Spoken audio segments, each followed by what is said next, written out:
కరుణించండి, కృప చూపినండి. మీ వాక్యం మమ్మల్ని బ్రతికిస్తుంది, మీ వాక్యమే మమ్మల్ని క్రమపరుస్తుంది.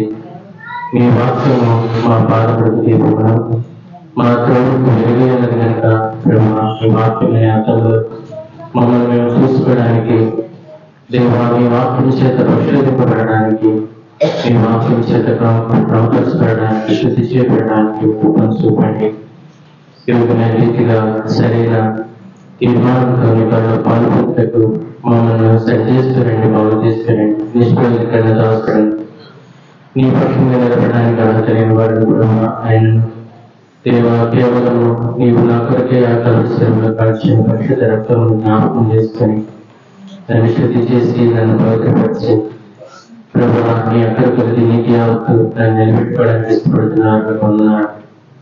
నా నోట మీ మాటలు ఉంచండి ప్రభు, నాతో మా అందరితో మాట్లాడుతున్నామని క్షేత్రకార్యం లేపరుస్తున్నామని యేసయ్య నామములో స్తుతించి ప్రార్థించి వేడుకొంచున్నాం తండ్రి, ఆమేన్.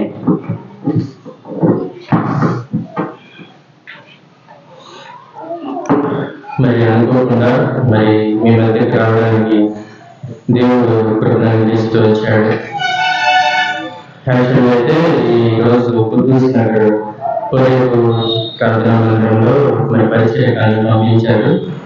అయితే కాలేజీ వాళ్ళు రమ్మని చెప్పడంతో అని చెప్పి క్యాన్సిల్ చేసుకుని కాలేజీకి వచ్చాను. అయితే నేనైతే ఆరాధనలో కొంత సమయం గడిపి వెళ్ళాలని ఒక గంట పర్మిషన్ తోటి వచ్చాను. అదే దేవుని సంకల్పమేమో మీ మధ్య దేవుడు నా అనుభవం ద్వారా కూడా మీతో మాట్లాడడానికి దేవుడు ఇష్టపడుతున్నాడని నేను ఉద్దేశిస్తున్నాను. ఎవరైనా నిలబడినా దేవుడు వాడుకోగలడు. దేవుడు గాడిని వాడుతున్నాడు, కాకులను వాడుతున్నాడు, చేపలను వాడుతున్నాడు, తిమింగలను వాడుతున్నాడు. ఆయన రీతిగా అనేకమైన వాటిని దేవుడు వాడుకుంటూ వచ్చాడు. దేవుడు గాడిల ద్వారా మానవత్వంతో మాట్లాడాడు. కానీ ఎవరినైనా నిలబెట్టుకుని ఏమైనా మాట్లాడగలడు. అన్యుల ద్వారా కూడా మనతో మాట్లాడగలడు. అయితే దేవుడు మాట్లాడే విధానాలు నానా విధాలుగా ఉండేవి. అయితే ఎందుకు స్పెసిఫిక్ గా కొంతమందిని దేవుడు ఆ క్షణంలో ఆ సమయంలో దేవుడు నిలబెట్టుకుంటాడంటే ఎవరినైతే దేవుడు ఎక్కడ వాడుకోవాలని ఉద్దేశిస్తాడో ఆ వ్యక్తి మంచి వాగ్దానం కలిగిన వాడు కాకపోవచ్చు, లేకపోతే అంటే వాక్యాన్ని అన్ని రెఫరెన్స్లతో చక్కగా చెప్పలేకపోవచ్చు. కానీ దేవుడు అతను ఏం చేస్తాడంటే కొన్ని మార్గాల గుండా ముందుగా నడిపిస్తాడు. ఆ మార్గాల గుండా నడిపించినప్పుడు అతనికి కొన్ని అనుభవాలు తెలుస్తాయి. దేవునితో ఈ మార్గంలో దేవుడు ఎలాగా నడిపిస్తాడా అని అతనికి కొంత అవగాహన అనేది వస్తుంది. ఆ అవగాహనతోటి దేవుడు ఏం చేస్తాడంటే ఆ వ్యక్తిని ఎవరైతే ఆ అనుభవాలు కూడా వెళ్ళవలసిన వారు ఉన్నారో ఆ వారంలో కానీ ఆ నెలలో కానీ ఆ ముందు రోజుల్లో ఎవరైతే ఆ మార్గాలు కూడా వెళుతున్నారో అట్టి వారికి ఆ మాటలు అందించడానికి దేవుడు ఆ అనుభవం కూడా నడిపించబడిన ఆ వ్యక్తిని నిలబెట్టి మాట్లాడుతున్నాడు. సో దేవుడు ఏమని మీతో మాట్లాడాలని ఉద్దేశించాడు, అది దేవుడి సంకల్పం. అయితే నేనైతే నిరంతరం నాకైతే ఏమీ తెలియదు, ఇప్పుడు ఏం బోధించాలో కూడా నాకు తెలియదు. నా మనసులో అయితే ఒక మాట ఎదుర్కొ వచ్చింది. ఆ మాట ఏంటంటే ఏస్కేల్ గ్రంథము ఏస్కేల్ గ్రంథము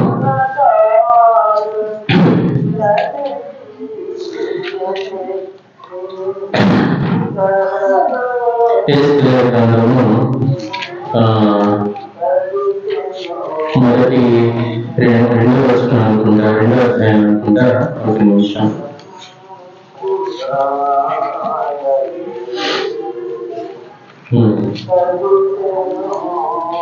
రెండవ అధ్యాయం 1వ వచనం. ఇది అనేక మాటలు ఏస్కేలుతో దేవుడు మాట్లాడుతూ వచ్చాడు. నడుపుట నీవు చక్కగా నిలవడము, నేను నీతో మాట్లాడవలను అని ఆయన నాతో మాట్లాడినప్పుడు ఆత్మ నాలోకి వచ్చి నన్ను నిలబెట్టను. అప్పుడు నాతో మాట్లాడే వారి స్వరము వింటిని. కాబట్టి దేవుడు మనతో ఆయా పరిస్థితుల్లో మాట్లాడి మనల్ని ఆ పరిస్థితుల గుండా నడిపించాలని ఉద్దేశిస్తాడు. దేవుని ఉద్దేశాలు, దేవుని యొక్క మార్గాలు చాలా విచిత్రంగా ఉంటాయి. అందరూ నడిచిన త్రోవలో నడిపించడానికి ఇష్టపడడు. దేవుడు నడిపించే త్రోవ ప్రతి వ్యక్తిలోనూ, ప్రతి విశ్వాసంలోనూ పెక్యులర్ గా ఉంటుంది. ప్రతి వ్యక్తిలోనూ, ప్రతి విశ్వాసంలోనూ అది పెక్యులర్ గా ఉంటుంది. మీరు గమనించారో లేదో, మరి మీకు అందరూ కూడా నేను ఒకసారి చెప్పాను. గురువారు అనేక మంది గురువారు వచ్చారు, స్వస్థపరుస్తూ వచ్చారు. అయితే ఒక ఎక్కువ మార్గంలో ఉన్న గురువారితో నువ్వేం కోరుకుంటున్నావు అంటే, దావీదు కుమారుడు ప్రకటించమని కేక వేస్తున్నప్పుడు నువ్వేం కోరుకుంటున్నావు అంటే, నేను చూపు పొందాలని కోరుకుంటున్నానంటే దేవుడు మరి అతనికి చూపు మాట ద్వారా వేస్తూ వచ్చాడు. నువ్వు చూపు పొందుగాకని పలకడంతో తన నోటి మాట ద్వారానే దేవుడు అతన్ని స్వస్థపరిచాడు.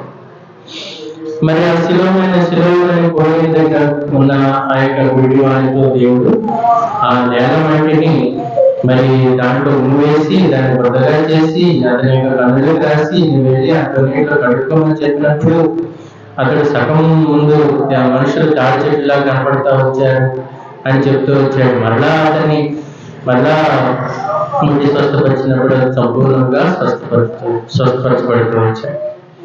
ఎందుకు అందరికీ ఒకే ప్యాటర్న్లో చేయొచ్చు కదా? దేవుడు ఒక్కొక్కరికి ఒక్కొక్క అనుభవం ఇస్తాడు.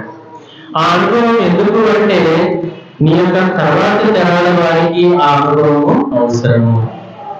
మా అమ్మ దగ్గర నేను ఎన్నో నేర్చుకున్నాను. నేను రక్షణ పొందక ముందు మా అమ్మ ఎన్నో, అంటే మా నాన్నగారు రీసెంట్ గా చనిపోయారు ఆయన. అయితే మా అమ్మ ఎంతో మరి మా నాన్నగారి చేత ఎంతో అంటే ఆయన త్రాగుడు బానిసలి మా అమ్మను కొడుతూ వచ్చేవాడు. అయితే మా అమ్మ ఎంతో సహించుకుని ఓర్చుకుని దేవుడిని అడుక్కుంటూ మరి ఆ పరిస్థితి ఆర్థిక ఇబ్బందులు అన్ని పరిస్థితులు కూడా మరి నడుస్తూ దేవుడి మీద నిరీక్షణ వచ్చేది. పరిస్థితులు ఎంత భయంకరంగా ఉండేవంటే అయిపోయింది, రోడ్డు పడిపోయామన్న పరిస్థితులు ఉండేవి. కానీ దేవుడు ఏం చేస్తూ వచ్చాడంటే ఆ పరిస్థితుల్లో తనకు ధైర్యం ఇస్తూ వచ్చాడు. తను ఎంతో విశ్వాసంతో దొర్లి ఏడ్చి దేవుని దగ్గర మాట్లాడుకునేది. నేను చూస్తూ ఉండేవాడిని. రక్షణ లేదు అప్పటికి నాకు. ఎందుకు ఎంత దేవుడు అని ఎంత ప్రాధాన్యపడుతుంది? దేవుడు ఏం చేశాడు? ఇంత ఇబ్బందులు పెట్టాడు కదా దేవుడు, అయినా కానీ దేవుడు అంటుంది ఏంటమ్మా అని నేను ఏదో దేవుణ్ణి రక్షణ లేకపోయినా కానీ దేవా నువ్వు మరి అంటే మతానుసారంగా చర్చికి వెళ్ళడం, బైబిల్ చదువుకోవడం ఇవన్నీ మామూలుగా ఉంటాయి కదా. నేను అలా ప్రార్థన చేసేవాడిని. ఎంత ఇబ్బందికర పరిస్థితుల్లో మమ్మల్ని ఎందుకు పెట్టాము అని ప్రశ్న చేసేవాడిని దేవుడు. అయితే ఇప్పుడు మరి ఆ యొక్క పరిస్థితుల్లో దేవుడు ఆశ్చర్యకరంగా, అద్భుతకరంగా తన సహాయాన్ని అందించేవాడు. అవన్నీ చూసినప్పుడు ఇప్పుడు మేము విశ్వాసంలో స్థిరంగా ఉండగలుగుతూ వస్తుంటున్నాం. కనుక మరి నువ్వు మొదటిసారి ఈ యొక్క సంగతులను ఫేస్ చేయవచ్చు, కానీ నువ్వు దేవుని యందు నిరీక్షణ, నువ్వు చేయగలిగింది ఏమీ లేదు. నువ్వు చేయవలసింది ఏంటి? నిలబడడం. నువ్వు చక్కగా నిలబడడం, అంతవరకు ఏం చేయాల్సి. నువ్వు చక్కగా నిలబడితే చాలు, దేవునికి అదే కావాలి. మిగతా అన్ని దేవుడే చూసుకుంటాడు. నువ్వు లేచి చక్కగా నిలబడమే దేవుడికి కావాలి. లేచి చక్కగా నిలబడడం అంటే దేవుని యందు విశ్వాసం ఉంచి ఆయన యందు భయభక్తులు కలిగి ఆయన యొక్క శరీరంలో అవయవంగా నమ్మకంగా నువ్వు యథార్థంగా నీ పని నువ్వు క్రమంగా నిర్వర్తిస్తే చాలు. అంతవరకే దేవుడు నీ ఏళ్ళ కోరుకుంటుంది. మరి యోసేపుని మరి ఆ యొక్క ఐగుప్తు చెర నుండి విడిపించిన వాడు యోసేపు చాలా జ్ఞానం కలిగి పాచికలు వేసి, లేకపోతే మరి తన యొక్క జ్ఞానం చేత ఏంటేంటో చేసి తను విడిపింపబడ్డాడా? తను గవర్నర్ అయ్యాడా? ఆ చెరసాల నుంచి విడిపింపబడ్డాడా? అక్కడ రాయబడి ఉంటుంది 38-39 ఆదికాండంలో అధ్యాయాలు. యెహోవా అతనికి తోడై ఉండెను, యెహోవా అతనికి తోడుగా. చెరసాలలో వేశాడు, తప్పు అతని మీద నేరం చెరసాలలో వచ్చి ఆయనకు యెహోవా అతనికి తోడుగా ఉండేను కనుక చెరసాల అధిపతికి అతని ఎడల జాలి కలిగి దయపుట్టాడు. దానియేలు తన యొక్క అనంతమైన జ్ఞానం చేత లేకపోతే తను కలిగి ఉన్న మరి పేరు ప్రఖ్యాతుల చేత సింహభూమిలో చుడిపింపబడి కనపరచబడ్డాడా? చక్కగా నిలబడ్డాడంతే. యేసేపు కూడా చేసింది అదే, చక్కగా నిలబడ్డాడంతే. దేవుడు తనకిచ్చిన పరిశుద్ధతను కాపాడుకుంటూ తనకిచ్చిన ఆరాధన నేను వెళ్ళలేదు కానీ ఆరాధన వింటూ వచ్చాను. పైన వాటిని వెతుకుతూ హెబ్రీ పత్రిక 11వ అధ్యాయం విశ్వాస వీరుల పట్టికలో అక్కడ రాయబడుతూ ఉంటుంది. ఆ మాట చదువుదాము. వాళ్ళందరూ ఎలా నిలబడుతూ వచ్చారంట? 13వ అధ్యాయం వీరందరూ ఆ వాగ్దాన పనులను నడుపుకుంటూ చేసి వర్ణం చేసి తాము భూమి మీద పరదేశంలో యాత్రికులున్న ఈ గ్రామాన్ని ఒప్పుకొని విశ్వాసం వారిని ఒప్పుకుంది. ఇలాగూ చెప్పు